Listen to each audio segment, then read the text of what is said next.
ہماری زبان سے کیا جا سکتا ہے۔ یا رسول اللہ تیرے عشق کی بدولت مجھے زندگی ملی ہے، تیرے عشق کی بدولت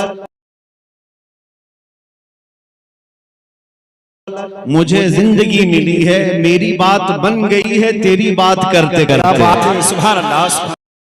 یا رسول اللہ میری بات بن گئی ہے تیری بات کرتے کرتے۔ اور ہر سنی مسلمان کا مقصد کیا ہونا چاہیے؟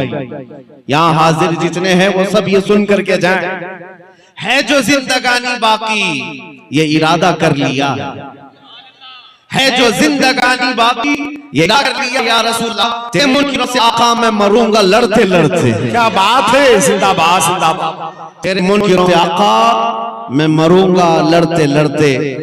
عزیزان اکرام وقار، آج کے اس ماحول میں جہاں ڈر اور خوف اتنا بھرا جا رہا ہے، لیکن اس کے باوجود بھی اس کمزور قوم کا خوف نکلا جا رہا ہے، اس لیے کہ فطرت کا قانون ہے، حق کو جتنا دباتے جاؤ گے اتنا ہی وہ بلند ہوتا جائے۔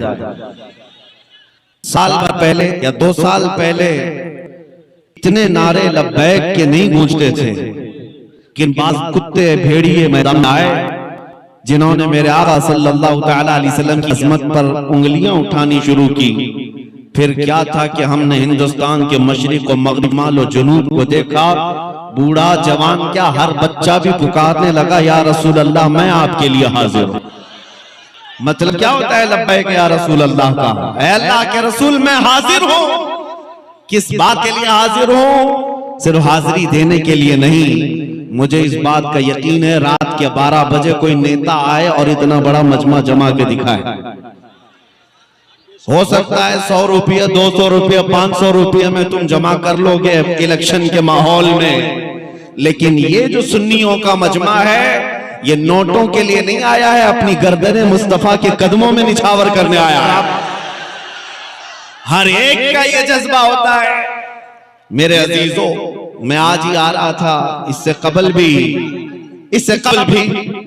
اسی ضلع کے کسی علاقے میں میرا اجلاس ہوا تھا، ڈپارٹمنٹ کے لوگ کام پریشان رہے، ہمارے رشتہ دار ہیں پورے ہندوستان بھر میں۔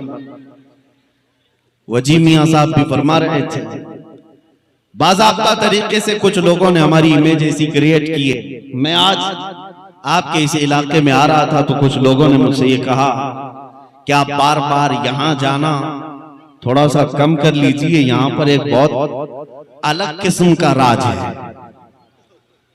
ہم نے اپنے دل میں ہی عرض کیا اور بلکہ ان سے یہی کہا زیادہ سے زیادہ کس بات سے ڈراؤ گے ہمیں؟ بلڈوزر سے؟ زندہ باد زندہ باد۔ اس سے زیادہ کیا ہے تمہارے پاس؟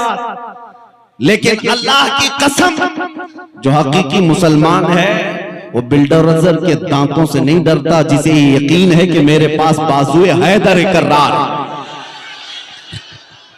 جس نے مرحب کو پچھاڑا ہے، جس کی طاقت کی بولتی پوری دنیا میں بولی جاتی ہے۔ بہرحال مسلمانوں کو خوف زدہ ہو کر جینے کی ضرورت نہیں۔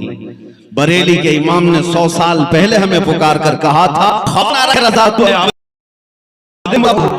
خوف رکھ رضا ذرا تو ہے مصطفیٰ تیرے لیے ہے تیرے لیے امان ہے۔ میں آپ کے سامنے چند باتیں کروں گا۔ تمہارے پاس دولت ہے جس پر تم کو احساس نہیں، بلکہ ایک عظیم دولت تمہارے میں آج بھی ہے جسے